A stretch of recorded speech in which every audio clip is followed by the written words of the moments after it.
Mientras mi esposo preparaba la cena en la cocina, mi teléfono vibró con un mensaje. Era de mi hermana. Las palabras que leí en esa pantalla destruyeron mi vida en un segundo. No puedo abortarlo. Mi corazón dejó de latir. Mis manos empezaron a temblar. No podía respirar. ¿Abortarlo? ¿De qué estaba hablando mi hermana? ¿Por qué me enviaba eso a mí? Pero entonces vi algo que me heló la sangre. El mensaje no era para mí. Era para mi esposo. Ella se había equivocado de contacto. Mi hermana estaba embarazada. Y el padre era mi esposo. En ese momento, algo dentro de mí se rompió para siempre. No grité. No lloré. No corrí a la cocina a enfrentarlo. Me quedé sentada en el sofá de la sala, mirando esa pantalla, sintiendo cómo mi mundo entero se desmoronaba en silencio. Escuchaba a mi esposo silbando en la cocina. Silbando, como si nada, como si no hubiera destruido 26 años de matrimonio, como si no me hubiera traicionado con mi propia hermana, con la persona en quien más confiaba después de él. Mis dedos se movieron solos. Tomé su teléfono que había dejado cargando en la mesa de la sala y escribí la respuesta que él hubiera escrito. Ven a casa, hablemos. Mi esposa no está hoy. Envié el mensaje. Borré el rastro de la conversación en mi teléfono y esperé. Cuando el timbre sonó 20 minutos después, caminé tranquilamente hacia la puerta. Mi esposo salió corriendo de la cocina, secándose las manos en un trapo. Su rostro palideció cuando me vio parada frente a la puerta. «Amor, yo abro», dijo con voz temblorosa. «No te preocupes, cariño», le respondí con una sonrisa helada. «Yo me encargo». Abrí la puerta. Ahí estaba mi hermana, con los ojos rojos, una mano sobre su vientre todavía plano. Cuando me vio, el color desapareció de su rostro. «Hola, hermanita», le dije con voz suave, mortal. «Pasa, tenemos mucho de qué hablar. Pero antes de que puedas juzgarme, antes de que pienses que fui una tonta que no vio las señales, déjame contarte toda la historia, porque lo que hice después, lo que les hice a los dos, fue la venganza más perfecta que jamás podrías imaginar. Y si estás escuchando esto desde México, desde Colombia, desde España, o desde cualquier lugar donde las hermanas se traicionan y los esposos mienten, quédate hasta el final. Porque esta historia que te voy a contar es real. Sucedió. Me pasó a mí. Dale like a este video si alguna vez alguien te traicionó. Suscríbete al canal para escuchar más historias reales como esta. Y quédate conmigo, porque lo que viene te va a dejar sin palabras. Esto es lo que pasó cuando descubrí que mi esposo y mi hermana me habían estado mintiendo durante meses. Y cómo les hice pagar cada segundo de ese engaño. Permíteme presentarme. Me llamo Elena. Tengo 62 años. Y durante 26 años fui la esposa perfecta, la hermana perfecta, la tonta perfecta. Conocí a Roberto cuando tenía 36 años. Yo trabajaba como administradora en una clínica dental en Guadalajara. Y él llegó un día con un dolor de muelas insoportable. Era guapo, educado, con esa sonrisa que te hace sentir que eres la única mujer en el mundo. Nos casamos 8 meses después, en una ceremonia pequeña pero hermosa en la parroquia de mi barrio. Nunca tuvimos hijos. Yo no podía. Fue el dolor más grande de mi vida durante muchos años. Pero Roberto siempre me decía que no importaba, que yo era suficiente para él, que nuestra familia éramos nosotros dos. Qué mentiroso resultó ser. Mi hermana Sofía es 7 años menor que yo. Cuando nuestros padres murieron en un accidente de auto hace 15 años, ella quedó destrozada. Tenía apenas 39 años, estaba divorciada, sin trabajo estable, con 2 hijos adolescentes que mantener. ¿Y quién estuvo ahí para ella? Yo, siempre yo. Le conseguí trabajo en la clínica donde yo había trabajado. Le presté dinero para que pagara la escuela de sus hijos. Cuando su hijo mayor, mi sobrino Daniel, tuvo problemas con las drogas, fui yo quien pagó la rehabilitación. 45,000 pesos que nunca me devolvió. pero no me importó. Era mi hermana, era mi familia. Roberto y yo la recibimos en nuestra casa cada domingo para comer, cada Navidad, cada cumpleaños. Sofía era parte de nuestra vida, de nuestra rutina, de nuestra familia. Mi esposo la trataba como a una hermana, o eso creía yo. Durante todos estos años construimos una vida juntos. Roberto trabajaba como ingeniero en una empresa de construcción. Yo dejé mi trabajo cuando tenía 50 años porque él insistió en que merecía descansar, disfrutar la vida. Fuimos comprando propiedades. Teníamos nuestra casa principal en Guadalajara, un departamento que rentábamos en Puerto Vallarta y un terreno en Tlajomulco que pensábamos desarrollar para nuestro retiro. Yo manejaba las finanzas, pagaba las cuentas, administraba las rentas. Roberto nunca tuvo cabeza para los números. Siempre decía, tú eres la inteligente, mi amor. Yo solo trabajo y tú haces que el dinero crezca. Y yo, como una idiota, me sentía orgullosa de eso. Los primeros signos estuvieron ahí, pero yo no los vi, o no quise verlos. Hace 6 meses, Roberto empezó a llegar tarde del trabajo. Proyectos nuevos, decía, mucha presión con los clientes. Yo le creí. Hace 4 meses, Sofía dejó de venir los domingos. Estoy muy ocupada, me decía por mensaje. Tengo muchas cosas que hacer. Nunca vino a verme en persona para explicar. Hace 3 meses, encontré un recibo de una joyería en el bolsillo de la camisa de Roberto. Un collar de oro. 1,200 pesos. Esperé que me lo regalara en nuestro aniversario. Nunca llegó. Cuando le pregunté por él, me dijo que era para la esposa de un cliente. Yo le creí. Hace 2 meses, Sofía canceló nuestra comida mensual de hermanas. La comida que habíamos tenido religiosamente durante 20 años, el primer sábado de cada mes. No me siento bien, me dijo. Y yo, preocupada, le llevé caldo de pollo a su casa. No estaba. Su vecina me dijo que la había visto salir muy arreglada esa tarde. Hace un mes, Roberto empezó a ducharse apenas llegaba a casa. Antes siempre se duchaba por la mañana. Cuando le pregunté, me dijo que le daba flojera hacerlo temprano. Yo le creí. Todas las señales estaban ahí. Pero yo estaba ciega.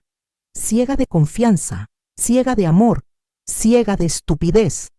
Hasta ese mensaje, hasta esas 4 palabras que destruyeron todo. No puedo abortarlo. Y ahí estábamos los 3, en la sala de mi casa, mi esposo paralizado en la puerta de la cocina, mi hermana temblando en el umbral. Y yo, parada en medio, sintiendo cómo 26 años de matrimonio y 40 años de hermandad se desintegraban frente a mis ojos. Cerré la puerta detrás de Sofía. El sonido del pestillo fue como un disparo en el silencio mortal que llenaba mi sala. Roberto intentó hablar primero. Su voz salió quebrada, desesperada. «Elena, yo puedo explicar». Lo interrumpí con una mano levantada. Mi voz salió fría, controlada, más calmada de lo que me sentía por dentro. «Siéntense, los 2». Sofía empezó a llorar. Lágrimas silenciosas que corrían por sus mejillas mientras se dejaba caer en el sillón.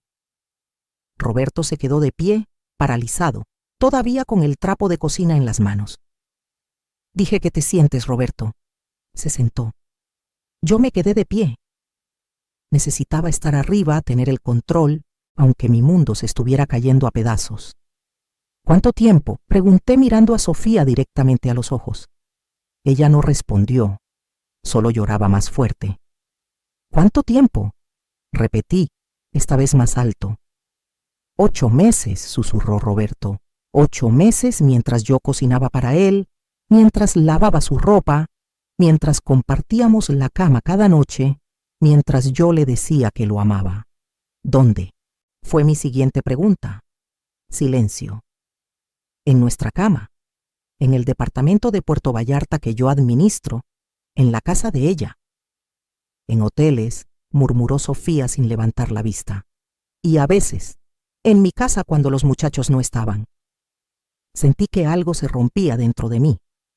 Mi hermana, mi propia hermana, en cuya rehabilitación de su hijo yo había gastado mis ahorros, a quien yo había ayudado a conseguir trabajo, a quien yo había consolado en cada crisis de su vida. ¿Y el embarazo? Pregunté. ¿De cuánto estás? 3 meses, respondió Sofía con voz apenas audible. 3 meses. Calculé rápidamente. Eso significaba que quedó embarazada en julio. En julio yo había organizado una cena de cumpleaños para Roberto. Sofía vino a nuestra casa, comió en mi mesa, me abrazó, me agradeció por siempre estar ahí para ella, y todo ese tiempo llevaba al hijo de mi esposo en su vientre. Los domingos que dejaste de venir, dije conectando los puntos. No era porque estabas ocupada, era porque ya no podías verme a la cara. Sofía asintió entre sollozos. Roberto finalmente encontró su voz. Se puso de pie, intentando acercarse a mí. Elena, fue un error, un terrible error. Yo te amo a ti, siempre te he amado. Esto no significa nada. Me reí, una risa amarga, vacía, que no sonó como mía. ¿No significa nada? Tiene 3 meses de embarazo, Roberto. Llevan 8 meses acostándose. ¿Cuánto más tiene que significar? Yo voy a abortar, interrumpió Sofía levantándose del sillón. Por eso le escribí. No puedo tener este bebé. No puedo hacerte esto. ¿No puedes hacerme esto? Repetí sus palabras con incredulidad. Ya me lo hiciste. Ya me lo hicieron los dos. Durante 8 meses me lo estuvieron haciendo. Caminé hacia la ventana. Necesitaba aire. Necesitaba espacio. Necesitaba no estar en la misma habitación con estas 2 personas que ya no reconocía. El collar, dije sin voltear a verlos. El que encontré el recibo hace 3 meses. Era para ella, ¿verdad? Silencio confirmatorio. Las llegadas tarde del trabajo. Las duchas apenas llegas. Todo eran mentiras. Elena, perdóname, suplicó Roberto. Fue la estupidez más grande de mi vida. Me dejé llevar. Estaba confundido, pero tú eres mi esposa. Tú eres quien importa. Me volteé para verlo, realmente verlo. Este hombre con quien había compartido 26 años de mi vida. Este hombre a quien le había entregado mi confianza, mi amor, mi vida entera. ¿Sabes qué es lo peor de todo? Le dije con voz temblorosa pero firme. No es que me engañaras. Los hombres engañan. Eso pasa. Lo peor es que elegiste a mi hermana, a la única familia que me quedaba después de que murieron mis padres. Me quitaste lo único que tenía además de ti. Miré a Sofía. Ella tenía la cabeza entre las manos, llorando descontroladamente. ¿Y tú? Le dije. Te di todo. Todo lo que tenía te lo di. Dinero, tiempo, amor, apoyo. Pagué la rehabilitación de tu hijo. Te conseguí trabajo. Te abrí las puertas de mi casa, de mi vida. Y tú me pagaste acostándote con mi esposo. Lo siento tanto, sollozó Sofía. No sé qué me pasó, comenzó como algo inocente. Él me consolaba cuando tenía problemas. Me escuchaba. Y de repente... ¿De repente qué? La interrumpí con dureza. De repente olvidaste que era mi esposo. De repente olvidaste todo lo que hice por ti. Roberto intentó acercarse nuevamente. Elena, por favor. Podemos superar esto. Iremos a terapia. Haré lo que sea, pero no me dejes. No destruyas nuestro matrimonio por esto.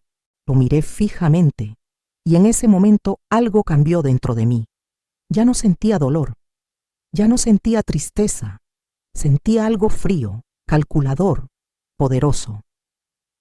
Vete, le dije a Sofía. Vete de mi casa ahora mismo. Ella se levantó tambaleándose, tomó su bolso. Elena, por favor, hablemos mañana cuando estés más calmada. He dicho que te vayas y no vuelvas nunca. No te quiero volver a ver en lo que me queda de vida. Sofía caminó hacia la puerta. Antes de salir, se volteó una última vez. ¿Y el bebé? Ese no es mi problema, respondí fríamente. Haz lo que quieras, pero no vuelvas a contactarme. Para mí, dejaste de ser mi hermana hace 8 meses. La puerta se cerró detrás de ella. Me quedé a solas con Roberto. Él me miraba con ojos suplicantes, esperando que lo perdonara, que llorara, que hiciera una escena. Pero yo no lloré, no grité, no rompí nada. Solo lo miré y le dije con voz helada: «Ve a dormir a la habitación de huéspedes. Mañana hablaremos de los siguientes pasos». Esa noche no dormí. Me quedé sentada en la sala, en la oscuridad, pensando, recordando, planeando. Porque lo que Roberto y Sofía no sabían, lo que nadie sabía, era que yo tenía algo que ellos nunca esperarían. Y cuando lo descubrieran, ya sería demasiado tarde. A la mañana siguiente, Roberto salió temprano al trabajo. No desayunamos juntos, no hablamos. Él se fue con la cabeza agachada, como un perro regañado, esperando que su dueño lo perdone. Pero yo no era su dueño, y no iba a perdonar. En cuanto escuché su coche alejarse, me serví un café y me senté frente a mi computadora. Era hora de revisar algo que había estado ignorando durante mucho tiempo. Verán, hay algo que nadie sabía sobre mí, ni Roberto, ni Sofía, ni nadie. Cuando mis padres murieron hace 15 años, yo no solo heredé su amor y sus recuerdos, heredé su patrimonio. Y fue un patrimonio considerable. Mi padre había sido un hombre precavido. Trabajó toda su vida como contador en una empresa exportadora en Guadalajara. Nunca gastó de más, nunca presumió, nunca alardeó, pero invirtió sabiamente. Compró propiedades cuando eran baratas, ahorró en dólares, invirtió en fondos de inversión. Cuando murió junto a mi madre en ese accidente, yo recibí una herencia de casi 3 millones de pesos. Sofía recibió lo mismo. La diferencia fue lo que hicimos con ese dinero. Sofía se lo gastó en 2 años. Un coche nuevo, unas vacaciones caras, ropa de marca, regalos para sus hijos, fiestas, vida fácil. Y cuando se le acabó, vino a pedirme prestado a mí. Yo, en cambio, no toqué ese dinero. Lo invertí, lo multipliqué. Durante 15 años, ese dinero creció silenciosamente mientras yo seguía mi vida normal con Roberto. Nunca se lo dije a nadie, ni siquiera a mi esposo. Él pensaba que las propiedades que teníamos, el departamento de Puerto Vallarta, el terreno en Tlajomulco, todo era producto de nuestros salarios combinados y mi buena administración. No sabía que yo tenía una cuenta de inversiones por separado, una cuenta que había crecido hasta alcanzar los 8 millones de pesos. Abrí el estado de cuenta en mi computadora. Ahí estaba. 8.243.000 pesos. Todo a mi nombre. Solo a mi nombre. Esa mañana también hice algo más. Algo que llevaba meses considerando, pero nunca había tenido el valor de hacer. Revisé el teléfono de Roberto. Lo había dejado cargando en la cocina antes de irse. Su contraseña era ridículamente simple. Mi fecha de cumpleaños. Qué irónico. Abrí WhatsApp, busqué la conversación con Sofía, y ahí estaba todo. Meses y meses de mensajes. Cientos de ellos. Te extraño, mi amor. Anoche fue increíble. No puedo dejar de pensar en ti. Elena está trabajando en las cuentas. Podemos vernos en 1 hora. Tu hermana es tan ingenua. Nunca sospecha nada. Esa última frase me partió en 2, no por el dolor, sino por la rabia pura que sentí. Seguí leyendo. Había fotos de ellos juntos en hoteles, fotos íntimas que me hicieron querer vomitar, fotos tomadas en fechas que yo recordaba perfectamente. Una era del día de nuestro aniversario de bodas. Mientras yo preparaba una cena especial en casa, él estaba con ella en un hotel de paso. Otra era del cumpleaños de Sofía. Ella me había dicho que lo celebraría en casa con sus hijos. Mentira. Lo celebró en un motel con mi esposo. Pero lo que más me impactó fueron los mensajes recientes, los de las últimas semanas. ¿Qué vamos a hacer con el bebé?, preguntaba Sofía. No lo sé. No puedo dejar a Elena ahora. Tiene control de todo el dinero. Pero yo necesito que estés conmigo. Este es tu hijo. Lo sé, amor. Dame tiempo. Necesito planear esto bien. Si Elena descubre todo, me puede dejar sin nada. Ahí estaba. La verdad desnuda. Roberto no me amaba. Solo tenía miedo de perder el dinero que él creía que era nuestro. Tomé capturas de pantalla de todo. Cada mensaje, cada foto, cada confesión. Los guardé en mi correo electrónico personal, en una memoria USB y en la nube. Luego borré mi rastro del teléfono y lo dejé exactamente donde lo había encontrado. Esa tarde, mientras Roberto seguía en el trabajo, hice una llamada. Licenciado Mendoza, habla Elena Herrera. Necesito agendar una cita urgente. Es sobre un divorcio. El abogado Héctor Mendoza era un viejo amigo de mi padre. Lo conocía desde niña. Era uno de los mejores abogados de familia en Guadalajara. Elena, ¿todo bien? ¿Estás segura? Preguntó con preocupación genuina en su voz. Muy segura. Y tengo evidencia de infidelidad. Necesito saber cuáles son mis opciones. Nos reunimos al día siguiente en su oficina. Le mostré los mensajes, las fotos, todo. Él revisó cada documento con atención profesional. Elena, con esta evidencia el caso es sólido. Infidelidad comprobada y, peor aún, con un familiar directo. Cualquier juez fallará a tu favor. ¿Y las propiedades? Pregunté. Aquí es donde las cosas se ponen interesantes, dijo, revisando los documentos que le había llevado. La casa donde viven está a nombre de ambos, por lo tanto es bienes gananciales. Pero veo que tienes propiedades adicionales que están solo a tu nombre. El departamento de Puerto Vallarta y el terreno de Tlajomulco, confirmé. ¿Y esta cuenta de inversiones? Preguntó señalando el estado de cuenta que le había mostrado. Es mi herencia familiar. Nunca estuvo en bienes gananciales. Siempre estuvo solo a mi nombre. El licenciado Mendoza sonrió. No una sonrisa alegre, sino una sonrisa de satisfacción profesional. Elena, tu esposo no tiene derecho legal sobre ese dinero. Es patrimonio personal anterior al matrimonio y mantenido separado. En el divorcio, eso se queda completamente contigo. ¿Y la casa? La casa se divide. Pero tú puedes comprar su parte o forzar la venta. Con la evidencia de infidelidad que tienes, puedes pedir compensación adicional. Me recliné en la silla. Por primera vez en 2 días, respiré profundo. ¿Cuánto tiempo tomará el proceso? Depende de si él coopera o no. Pero con esta evidencia, yo diría que entre 6 y 8 meses podríamos tener todo resuelto. Perfecto, dije poniéndome de pie. Prepare los papeles. Voy a pedirle el divorcio este fin de semana. Salí de esa oficina sintiendo algo que no había sentido en años. Poder, control, libertad. Roberto creía que yo era dependiente de él. Creía que me quedaría con él por miedo a quedarme sola, sin recursos, sin futuro. No sabía que yo tenía 8 millones de pesos a mi nombre. No sabía que yo tenía evidencia de todo. No sabía que yo ya había hablado con un abogado. Y definitivamente no sabía lo que estaba por venir. Esa noche, cuando Roberto llegó a casa, me encontró sentada en la sala, tranquila, serena, preparando la cena como si nada hubiera pasado. Elena, dijo con voz vacilante, ¿podemos hablar? Claro, respondí con una sonrisa. Después de cenar, hoy preparé tu platillo favorito, mole con arroz. Lo vi relajarse. El tonto pensó que lo había perdonado, que las cosas volverían a la normalidad, que su esposa sumisa y confiada simplemente tragaría la traición y seguiría adelante.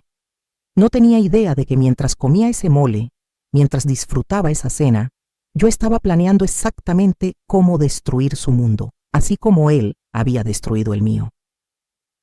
Los siguientes días fueron una actuación perfecta.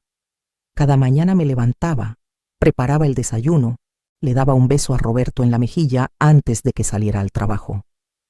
Cada noche cenábamos juntos, veíamos televisión, conversábamos sobre cosas sin importancia. Yo sonreía, asentía, fingía que todo estaba bien. Mientras tanto, por dentro, cada pieza de mi plan se iba acomodando con precisión quirúrgica. Roberto se relajó completamente. Pensó que lo había perdonado, que era tan ingenua, tan sumisa, tan predecible, que simplemente había decidido hacer como si nada hubiera pasado. Lo que no sabía era que cada movimiento que yo hacía tenía un propósito.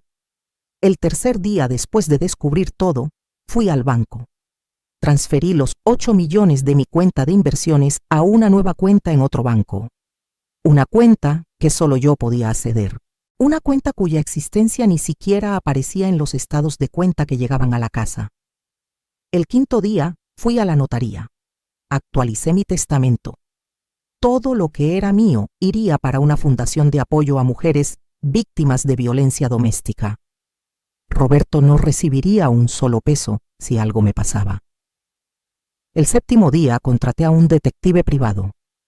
Quiero que siga a estas 2 personas, le dije al investigador mostrándole fotos de Roberto y Sofía. Necesito saber si todavía se están viendo. Necesito fechas, lugares, evidencia fotográfica. ¿Su esposo y...? Preguntó el detective mirando las fotos. Mi hermana, completé sin emoción. El detective asintió sin juzgar. Había visto de todo en su trabajo. Le tendré un reporte completo en 2 semanas.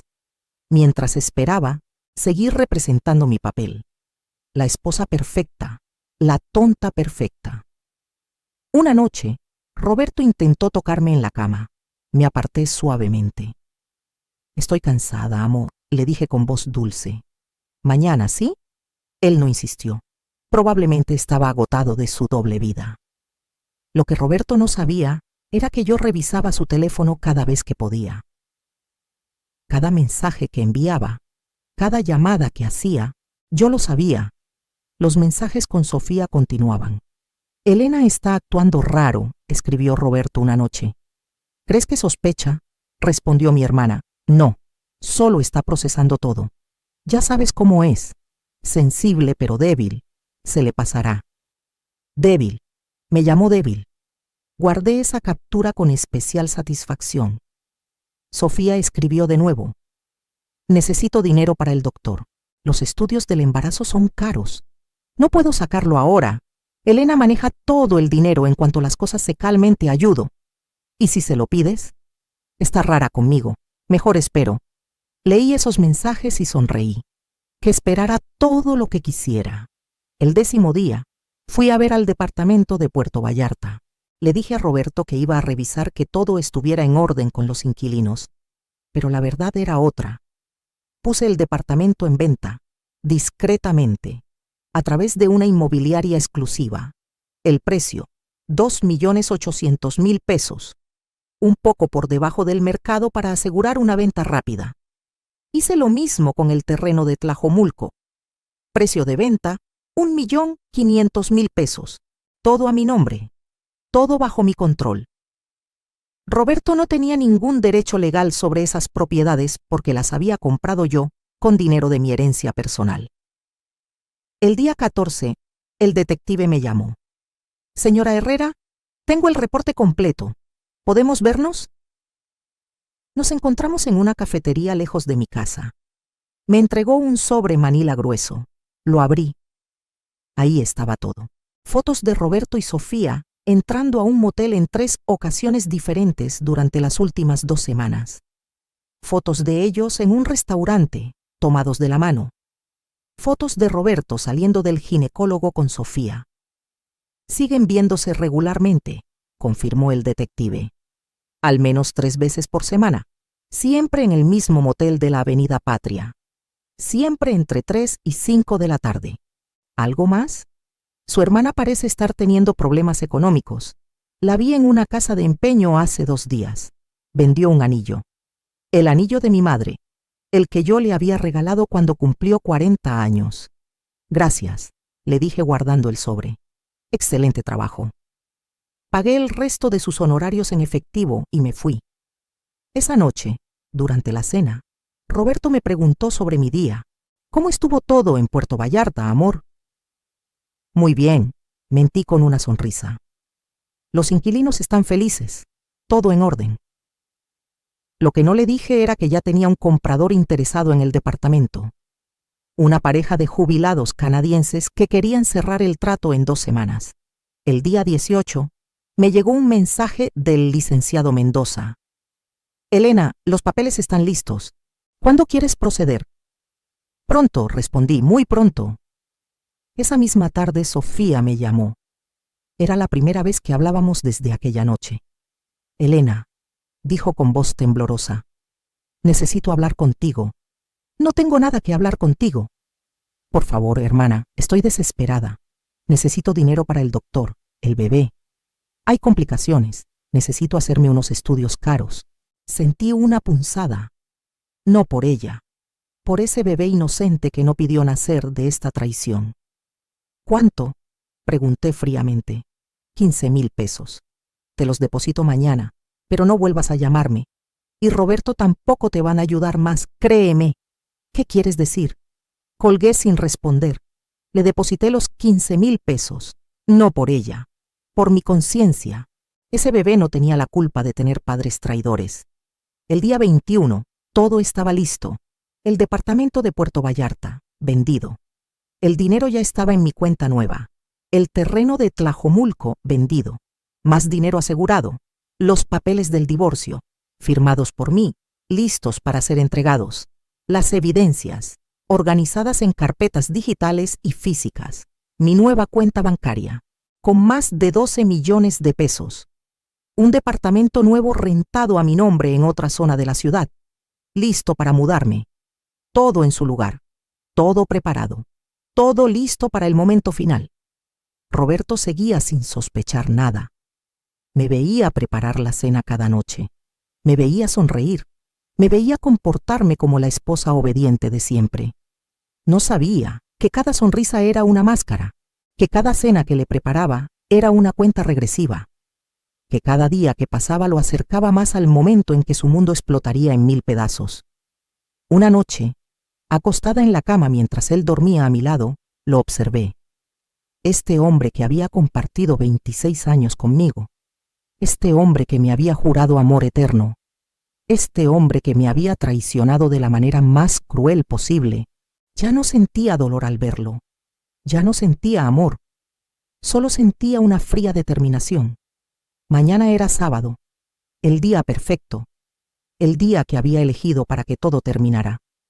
Roberto no lo sabía todavía, pero mañana su vida cómoda, sus mentiras, su doble vida, todo eso terminaría, y yo estaría ahí para ver cómo caía.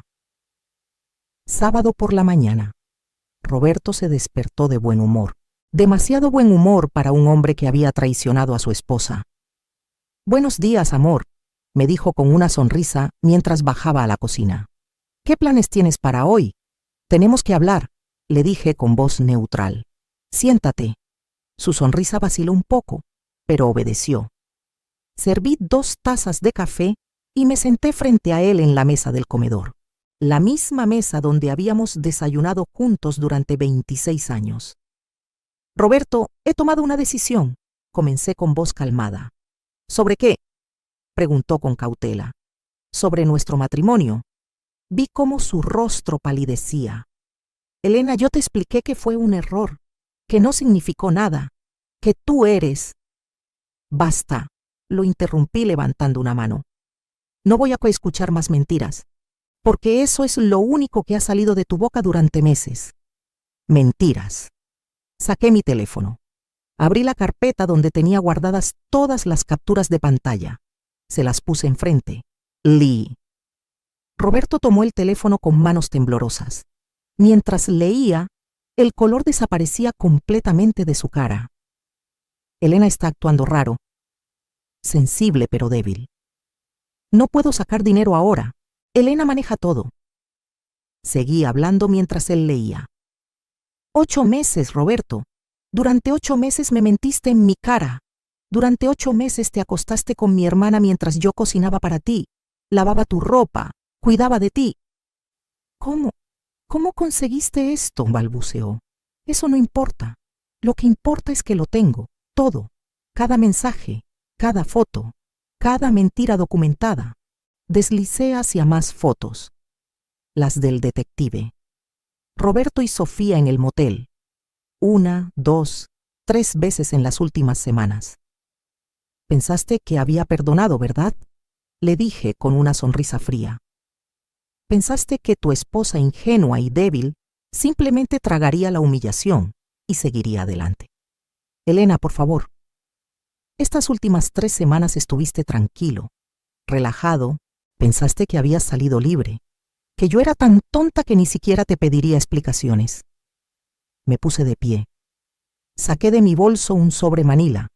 Lo dejé caer sobre la mesa. Ábrelo. Con manos temblorosas Roberto abrió el sobre. Sacó los papeles. Sus ojos recorrieron las primeras líneas. ¿Papeles de divorcio?, susurró. Así es. Ya están firmados por mí. Solo necesitan tu firma. No. No voy a firmarlo.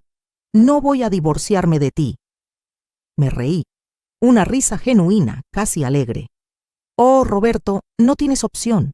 Pero antes de que decidas ser difícil, déjame mostrarte algo más. Saqué otro sobre.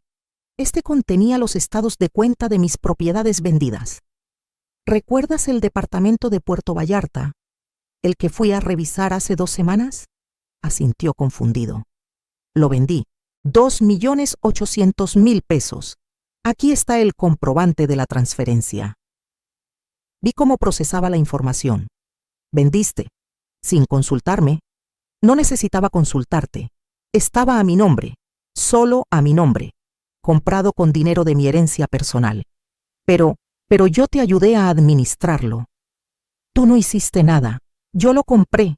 Yo lo administré. Yo lo vendí. Y el dinero está en mi cuenta. Una cuenta que tú no conoces y nunca conocerás. Saqué más papeles. El terreno de Tlajomulco, también vendido. 1.500.000 pesos, también en mi cuenta. Roberto se puso de pie bruscamente. No puedes hacer eso. Ese es dinero de los dos. Somos un matrimonio. ¿Ahora te acuerdas que somos un matrimonio? Le espeté con frialdad. Cuando estabas con mi hermana también te acordabas. Pero necesito ese dinero. Nosotros necesitamos. Tú no necesitas nada mío. Y hablando de dinero, déjame mostrarte algo más. Saqué el último documento, el estado de cuenta de mi cuenta de inversiones. ¿Ves este número? 12.400.000 pesos, todo mío, de mi herencia. Dinero que invertí durante 15 años mientras tú creías que éramos un equipo. La mandíbula de Roberto cayó. ¿12 millones? Así es. Y tú no tienes derecho legal a un solo peso de ese dinero. Hablé con mi abogado. Es patrimonio personal, anterior y separado del matrimonio. Roberto se dejó caer en la silla. Su mundo se estaba desmoronando frente a sus ojos. Pero yo pensé que no tenías nada, que dependías de mí. Lo sé. Por eso te sentías tan confiado, ¿verdad? Pensaste que yo me quedaría contigo porque no tenía otra opción, porque era pobre, porque era dependiente, porque era débil. Me incliné sobre la mesa, mirándolo directamente a los ojos. Pues resulta que no soy ninguna de esas cosas. Tengo más dinero que tú. Tengo evidencia de tu infidelidad. Y tengo el poder de dejarte con lo mínimo en este divorcio. En ese momento sonó el timbre. Roberto me miró confundido. ¿Quién es? Ah, dije con una sonrisa. Olvidé mencionarlo. Invité a alguien más a esta conversación. Abrí la puerta. Ahí estaba Sofía, pálida, con los ojos hinchados. Pasa, hermana, le dije con voz helada. Sofía entró tambaleándose. Cuando vio a Roberto sentado en la mesa, se detuvo. ¿Qué? ¿Qué está pasando?, preguntó con voz temblorosa. Siéntate, ordené. Los dos tienen que escuchar lo que viene ahora. Sofía se sentó lo más lejos posible de Roberto. Él la miraba con pánico en los ojos. Le acabo de mostrar a Roberto los papeles del divorcio, comencé. Y la evidencia de su infidelidad. Toda la evidencia. Sofía empezó a llorar. También le mostré que vendí 2 propiedades y que tengo 12 millones de pesos que él nunca supo que existían. Vi cómo Roberto miraba a Sofía con reproche, como si fuera su culpa que yo hubiera descubierto todo. Ahora, continué, vamos a aclarar algunas cosas. Roberto, vas a firmar estos papeles. Vas a aceptar un divorcio rápido y limpio. Te quedarás con tu mitad de la casa, que son aproximadamente 1 millón de pesos, y con tu coche. Nada más. Pero eso no es justo. Estuvimos casados 26 años. ¿Justo?, repetí con incredulidad. ¿Quieres hablar de justicia? Acostarte con mi hermana durante 8 meses es justo. Embarazarla es justo. Llamarme débil a mis espaldas es justo. Me volteé hacia Sofía. Y tú vas a desaparecer de mi vida. No te quiero volver a ver. No te quiero volver a escuchar. No existes para mí. Elena, por favor. Sollozó Sofía. Soy tu hermana. Somos familia. Dejaste de ser mi hermana cuando te metiste en la cama con mi esposo, le dije con voz cortante. Y en cuanto a ser familia, la familia no traiciona, la familia no apuñala por la espalda. Miré a Roberto de nuevo. Tienes 2 opciones. Firmas estos papeles voluntariamente, aceptas tu parte mínima, y esto termina en 6 meses. O me obligas a llevarlo a juicio, donde presentaré toda esta evidencia públicamente, donde todos nuestros conocidos, tu familia, tus colegas de trabajo, sabrán exactamente qué tipo de hombre eres. Roberto sabía que había perdido. Lo vi en sus ojos. El hombre que una vez creyó tener todo el control, ahora estaba completamente derrotado. ¿Dónde firmo?, preguntó con voz quebrada. Sonreí. Era una sonrisa triunfante, fría, satisfactoria. Aquí, dije señalando la línea. Y aquí, y aquí. Roberto firmó cada página con mano temblorosa. Cuando terminó, recogí los papeles y los guardé en mi bolso. Perfecto. El lunes mi abogado presentará todo ante el juez. En 6 meses ya no seremos nada. ¿Y ahora qué?, preguntó Roberto con voz derrotada. Ahora empacas tus cosas. Tienes hasta mañana para salir de esta casa. Te puedes ir con ella, dije señalando a Sofía. O al hotel, no me importa. Pero no vas a pasar otra noche bajo mi techo. Me puse de pie. Miré a estos 2 seres que alguna vez fueron las personas más importantes en mi vida. Y no sentí nada. Ni dolor, ni amor, ni siquiera odio, solo indiferencia. Ah, una cosa más, dije antes de salir de la sala. Los 15,000 pesos que te di para el doctor, Sofía, considéralo tu pago final. No esperes nada más de mí, ni dinero, ni perdón, nada. Subí las escaleras hacia mi habitación. Detrás de mí escuchaba sollozos, voces desesperadas tratando de hablar, pero ya no me importaba. Había ganado. Han pasado 8 meses desde ese sábado, 8 meses desde que recuperé mi vida, mi dignidad, mi poder. El divorcio se finalizó hace 2 semanas. Roberto se quedó con su mitad de la casa, que tuvo que vender porque no podía pagar la hipoteca solo. Con ese dinero se compró un departamento pequeño en una zona lejana de la ciudad. Sofía tuvo a su bebé, una niña. No he ido a conocerla, no iré nunca. Esa niña tendrá que crecer sabiendo que nació de una traición, pero eso no es mi problema. Yo le di los 15,000 pesos para sus estudios médicos. Mi conciencia está tranquila. Roberto intentó contactarme varias veces durante estos meses. Mensajes rogando perdón. Llamadas que nunca contesté. Incluso apareció una vez en mi nuevo departamento. No lo dejé entrar. Me mudé a una zona hermosa de Guadalajara. Un penthouse con vista a la ciudad. 3 habitaciones, terraza amplia, todo nuevo, todo mío. Pagado en efectivo con mi dinero. Con mis 12 millones que se han convertido en casi 14 con las inversiones que sigo haciendo. Volví a trabajar. Pero ahora no trabajo por necesidad. Trabajo porque quiero. Abrí mi propia consultoría de administración financiera. Ayudo a otras mujeres a manejar su dinero, a independizarse, a no depender de nadie. Y he conocido gente nueva. Gente que no me conoce como la esposa traicionada. Gente que me conoce como Elena, la mujer exitosa, independiente, dueña de su propia vida. ¿Sé algo de Roberto y Sofía? Solo lo que me cuenta una amiga en común. Están juntos, pero pelean constantemente. Él gana menos de lo que creía que ganaba cuando yo manejaba todo el dinero. Ella trabaja en un supermercado porque necesita ayudar con los gastos. La bebé llora mucho. Ninguno de los 2 es feliz. Karma le llaman algunos. Yo le llamo consecuencias.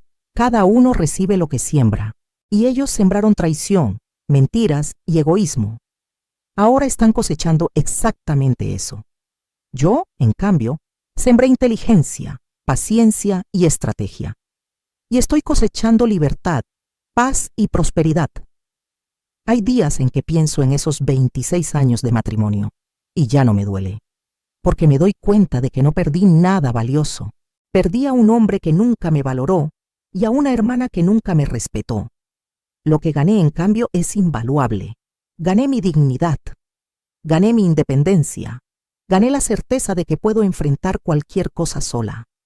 Si estás escuchando esta historia y estás pasando por algo similar, quiero que sepas algo importante. No eres débil por haber confiado. Eres fuerte por sobrevivir. No eres tonta por haber amado. Eres valiente por seguir adelante. Y si alguien te traicionó, recuerda esto. La mejor venganza no es hacerles daño, es vivir tan bien sin ellos que se den cuenta de lo que perdieron. Yo tengo 63 años. Muchos dirían que es tarde para empezar de nuevo. Yo digo que nunca es tarde para recuperar tu vida. Dale like a este video si te inspiró esta historia. Compártelo con alguien que necesite escucharla. Y suscríbete al canal porque cada semana comparto historias reales de mujeres como yo, como tú, que se negaron a quedarse en el piso. Déjame en los comentarios. ¿De dónde estás escuchando esta historia? ¿Te ha pasado algo parecido? Cuéntame. No estás sola. Nunca estás sola. Me llamo Elena. Tengo 63 años. Y acabo de comenzar el mejor capítulo de mi vida.